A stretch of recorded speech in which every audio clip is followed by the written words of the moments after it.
The Week 13 AP poll for college basketball was just released, and we had a lot of movement throughout the top 25 rankings this week. And in today's video, I'm going to be breaking down every team in the AP top 25 poll, starting at number 25 and working our way to the number 1 spot. But before we get into the rankings, if you enjoy the content, please consider dropping a like on the video and subscribing to the channel. And now, let's jump into it. And as always, I wanted to quickly go over some of the teams that are receiving votes but just missed out on the AP Top 25 rankings. And the first team out is the Texas A&M Aggies, who are currently leading the SEC, and I actually had ranked in my top 25, so it's a little surprising that they haven't ended up there, but it looks like if they have another strong week, they should. Then you have Alabama right after them, who dropped out of the AP Top 25 poll after another disappointing week. And then two other teams I want to mention are UCF and Kentucky, as UCF has been making some noise recently, and Kentucky beat Arkansas on the road, but then lost to Vanderbilt, so they're a bit up and down so far, but we could see them back in the AP Top 25 poll here soon. But checking in at the number 25 spot is Tennessee, as they are the lone new entrant into this week's AP Top 25, and the season so far has been a mixed bag in Knoxville. After a hot start to the season that included a win over Houston, the Volunteers stumbled with 3 straight losses and had some early growing pains in the SEC. However, recently, momentum has shifted with road wins at Alabama and Georgia, and followed that by another quality victory over Auburn, and now they're 5-3 in a deep SEC conference, and Tennessee's ceiling really hinges on the continued impact of those offseason additions of Nate Ament and Jacoby Gillespie, and I have them slightly higher at number 23, and if this momentum holds, they'll continue to climb up the rankings. Louisville is next at number 24, as they slid back 4 spots after an up and down week that summed up their season to this point. They had a loss to Duke once again, which highlighted the gap between preseason expectations and the current reality of this team, which is something the coaching staff has openly referenced. But still, the Cardinals responded with an important win over SMU, with Michael Brown Jr. providing a strong lift off the bench. The return of Kai Ruths also looms large for the stretch run, as this team continues to search for consistency going forward. And I have Louisville at number 21, but really they're anywhere in this range, but I believe the talent suggests that they could have a stronger second half of the season. Miami, Ohio is next, and they continued their historic season as they moved up to number 23 in the most recent AP poll, while remaining undefeated at 22-0 on the year. And they're only one of 2 unbeaten teams left nationally, and they just keep finding ways to win close games. Despite some questions that we have about their strength of schedule, I still believe they deserve to be ranked. And last week brought more steady performances with wins over Massachusetts and Northern Illinois, and extended their remarkable MAC conference win streak. And this team's balance really stands out, as they get contributions from all over the court, and they have elite efficiency on the offensive end. I had them 1 spot lower at number 24 due to that strength of schedule, but until this loss comes, I truly believe that Miami, Ohio is going to stay in the AP Top 25. St. John's jumped up a couple of spots to number 22 after they extended their winning streak with a dominant home win over Butler this past week, and the Red Storm have clearly found their footing after earlier defensive lapses and inconsistent shooting that had held them back. Winners of 7 straight as well are the Red Storm, and now they're sitting at 9-1 in the Big East, and they've been quiet but excellent on the road, including strong performances at Creighton and Villanova in conference play so far. And right now for me, the big question is legitimacy, and that answer may come quickly as they have a massive upcoming matchup against UConn, and I'm aligned with the AP poll here, with St. John's being ranked at number 22, as this stretch that they have upcoming will define their ceiling. Arkansas dropped back to number 21 in the AP poll after a frustrating week that showed both the upside that this team has, but the inconsistency as well. The Razorbacks earned a solid road win at Oklahoma before they fell at home to Kentucky, which was a game that reignited plenty of storyline discussion with John Calipari facing his former team. But this roster has proven it can beat high-level teams earlier on in the season, but the inconsistency that they keep showing on both ends of the floor has been a recurring issue that is making me a little worried for the Razorbacks. They also had a rough shooting week that was paired with some shaky defense, which proved costly as they sit 6-3 in SEC play, but I'm still a bit higher on Arkansas at number 19, and I truly believe in this talent, which gives them dangerous upside if they're able to stabilize and be more consistent moving forward. Clemson cracks the top 20 at number 20 in this week's AP poll after continuing to quietly stack wins. And despite earlier season struggles and a recent overtime loss to NC State, the Tigers have rebounded well and now sit at 18-4 overall this season. They had a win over Pittsburgh last weekend, which showcased what they do best, which is balanced, disciplined team basketball. And they're winners of 11 of their last 12 and sit at 8-1 in conference play and are really one of the top teams in the ACC that could challenge Duke for the title. And Clemson has consistently found ways to survive close games. I had them just outside of my rankings, but their steady form suggests they'll remain firmly in this range if they keep executing on both ends of the floor like they have been. St. Louis continued their rise in the rankings as they land at number 19 this week and solidified themselves as the class and the best team in the A10 right now. And they just have one loss all seasons. And this Billikens team extended their winning streak this week to 15 games in a row and overcome a real test against George Washington before they crushed Dayton in that matchup. And their offense has been electric, and they've answered questions even when challenged, and now they're sitting perfect in conference play, and this group has earned national recognition as one of the top non-power teams in the country. I had them one spot lower at number 20, but this ranking feels correct with the consistency that they've shown so far this season. Coming in at number 18 is Virginia, who slid back slightly, but the Cavaliers remain firmly on the rise under Ryan Odom in his first season, and after a tough home loss to North Carolina, Virginia has responded with gritty road wins at Notre Dame and Boston College, which both required second half comebacks, which shouldn't have happened, but were impressive that they were able to come back and get those wins. And now they sit at 7-2 in ACC play and are riding a 5-game conference road winning streak. And this team has shown resilience time and time again, even with some defensive questions that they may have. And I have them just a bit higher at number 17, but I'm right around the same ranking here with the AP poll. And I view Virginia as a legitimate ACC contender that could continue climbing if they clean up their execution on both ends of the floor. Florida moves up to number 17 in the AP poll after delivering one of the most eye-catching results of the week as the Gators bounce back from that tough loss to Auburn by dominating South Carolina on the road, and just reminded everyone how dangerous this team can be when the guards like Boogie Flan and Xavier Lee are clicking. Their early season loss to Arizona, though, continues to age well as we've seen just how good Arizona is, and it was a close game throughout. And the overall trajectory has been upward for the Gators since their early season slump. And I'm nearly aligned here with Florida at number 18 in my rankings. And as this team looks far better than it did in the early part of the season, it could surge if this improved backcourt play continues to hold in the SEC. BYU dropped back 3 spots to number 16 after a brutal week against some of the elite competition that we see in the Big 12. They had losses to Arizona at home and Kansas on the road, which exposed those defensive issues that we continue to see and the slow starts that have lingered all season long. But still, the Cougars have faced one of the toughest stretches in the country and remain battle-tested, and they have Houston coming into town next, which will continue this tough stretch, which will say a lot about their resilience, and especially if they can get a win over the Cougars. I remain slightly higher on BYU though at number 15, but again, I'm right in the same range as the AP poll voters, and I just believe in the talent, specifically AJ Demancia and Richie Saunders and Robert Wright, and the experience that they bring, but the response over these next few games will be critical if they can stabilize in the rankings and don't continue to slide back.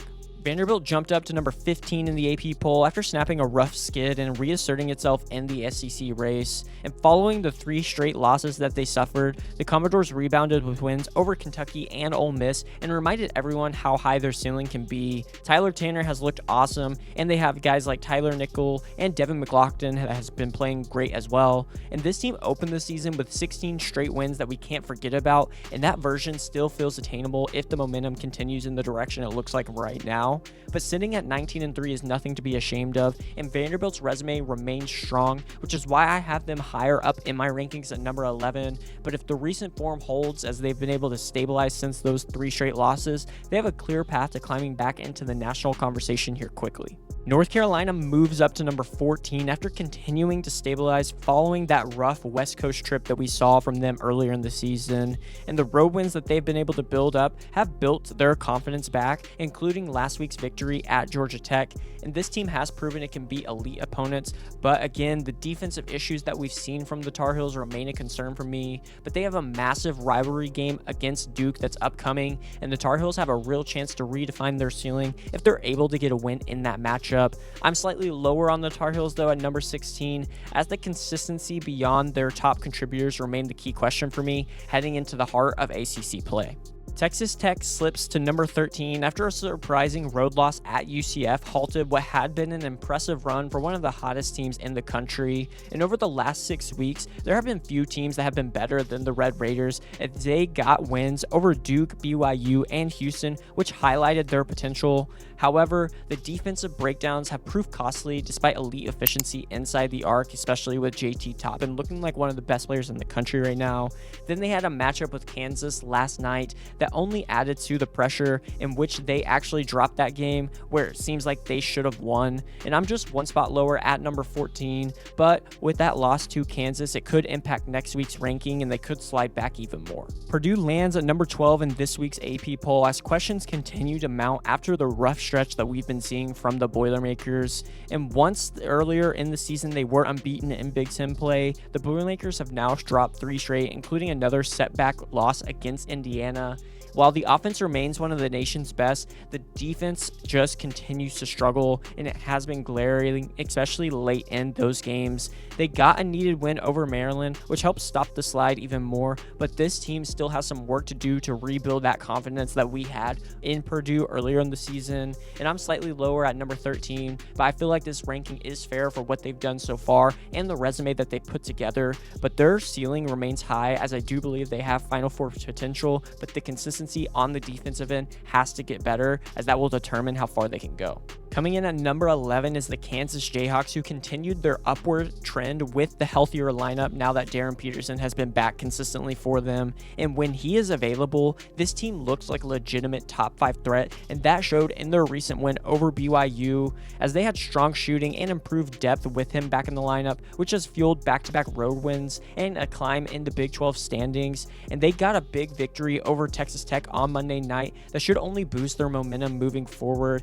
And I have Kansas just behind at number 12, but when the rankings come out next week, both in mine and in the AP poll, they'll definitely be higher with that road win over the Red Raiders. And as long as Darren Peterson continues to be healthy and available for them, I still think they have one of the top talents in all of the Big 12. Michigan State dropped back a few spots to number 10 after a split week that really tested their resilience, as they had an overtime road win at Rutgers, which showed toughness but really was a game that they shouldn't have been even close. But then they took a loss to their rival Michigan, which exposed some offensive inconsistencies, particularly from beyond the arc, which is something that we're definitely familiar with recent Michigan State teams. But still, the Spartans remain one of the nation's elite defensive teams and sit firmly near the top of the Big Ten race. And they have upcoming games against Illinois, Wisconsin, Purdue, and Indiana, so the margin for error shrinks quickly, as all of those will be tough matchups for the Spartans. But I'm definitely aligned here with the AP poll at having the Spartans at number 10 and view this team as a strong seed coming in March Madness, but I think they only have like an Elite 8 type of ceiling right now. Nebraska checks in at number 9 after suffering its first 2 losses of the season, but context really matters here, as they had close defeats to 2 top 5 teams in the AP poll right now, which were Michigan and Illinois, including one without 2 starters, which don't erase what's been a historic year in Lincoln for this Nebraska team. And this team no longer feels like a feel-good story, as they now carry some real expectations with what they've done so far this season, and they have a big opportunity at home against Purdue that looms as a chance to reassert themselves as one of the top teams not only in the conference but in the country. And I have Nebraska at number 9 in my rankings as well, and believe the Cornhuskers remain a legitimate Big Ten contender capable of making a deep run in March. Houston moved up to the number 8 spot after a strong bounce-back week that reaffirmed their Big 12 credentials as one of the best teams in the conference. They have road wins at TCU and a blowout at Cincinnati, which helped erase the sting of their first conference loss, which took place at Texas Tech a few weeks ago. And while this group may not feel quite like last year's national runner-up team,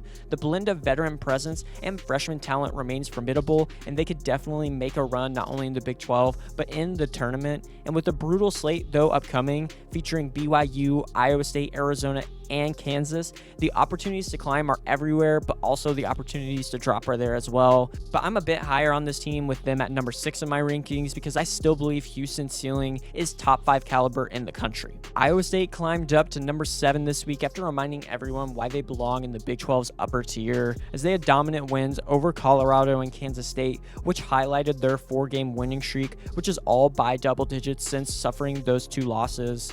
They had earlier defensive lapses that appeared in those 2 losses, but it seems like those have been corrected for now, and the upcoming stretch though is unforgiving as they have games against Kansas, Houston, BYU, and Arizona all coming up.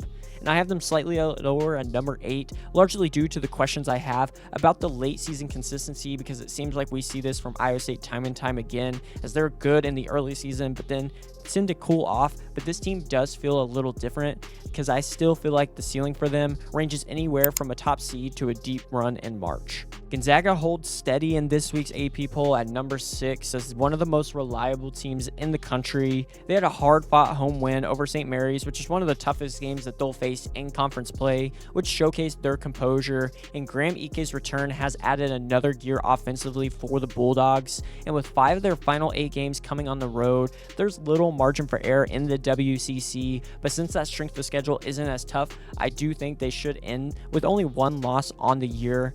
But I'm slightly higher on Gonzaga at number 5, as those analytics look like one of the top teams in the country, and I just view them as a strong second-tier contender nationally. And they may drop one more game before March, but this team feels built for another deep tournament run and could give Mark Few one of his best chances to win a national championship. Illinois was one of the biggest winners from this week's rankings as they surged to number 5 and may be playing better than anyone in the country right now. And despite injuries in the backcourt, specifically to Kylan Boswell, the Illini have managed to stack road wins at Nebraska and Purdue recently and extended their long winning streak. The offensive efficiency has been elite, and they continue finding answers in tight spots, and it's been majority from the freshman Keaton Wagler, who has asserted himself as one of the top freshmen and top players in the entire country. In that game against Purdue where he dropped 40 plus points was one of the best showings we've seen from the season. And they have another marquee matchup with Michigan State upcoming, which offers another resume defining opportunity for the Illini. And if this form continues, Illinois has a real path toward another number 1 seed in the NCAA tournament. Duke remained at the number 4 spot this week after another dominant week that reinforced their grip at the top of the ACC, and with their only loss coming by 1 point on a neutral floor to Texas Tech, the Blue Devils have consistently looked the part of a national title contender. They have wins over Louisville and Virginia Tech this past week, which pushed them to 9-0 in ACC play, and their upcoming matchup against North Carolina and another upcoming game against Michigan will shape their seeding outlook. I have Duke slightly higher at number 3 as I value the quality of their lone loss compared to Michigan, and their overall balance on both ends of the floor just looks elite. But when we see that game against the Wolverines, it will give us a clear picture of who should be higher in the rankings. UConn slid back 1 spot to number 3 despite another strong week, which was a move that raised some eyebrows as the Huskies dominated Creighton on the road and remain unbeaten in Big East play and just continue to handle business regardless of the scrutiny that they're getting from their strength of schedule.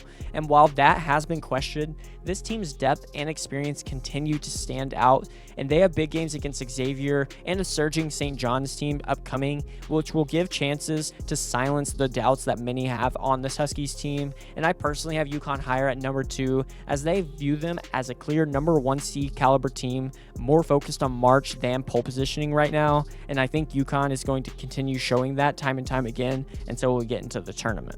Michigan jumped to number 2 this week after one of the most impressive weeks in the country as they added in wins over Nebraska and a road victory at Michigan State, which showcased the physicality and dominance that we saw earlier in the season from this Wolverines team. And now they're back on top in KenPom's analytics, and the Wolverines are Arizona's closest challenger for the top overall seed, it seems, right now. And they have upcoming matchups against Purdue and another one against Duke that I mentioned earlier. And the spotlight only intensifies for this Wolverines team. I have them at number 4 because of their loss to Wisconsin isn't necessarily as good as the losses that UConn and Duke both have, but there's no denying Michigan belongs in the top tier in the country as they have the ability to overwhelm almost anyone that they face. Arizona stays put at the #1 spot and remains unbeaten at 22-0 on the season and just continues to pass every test that's put in front of them.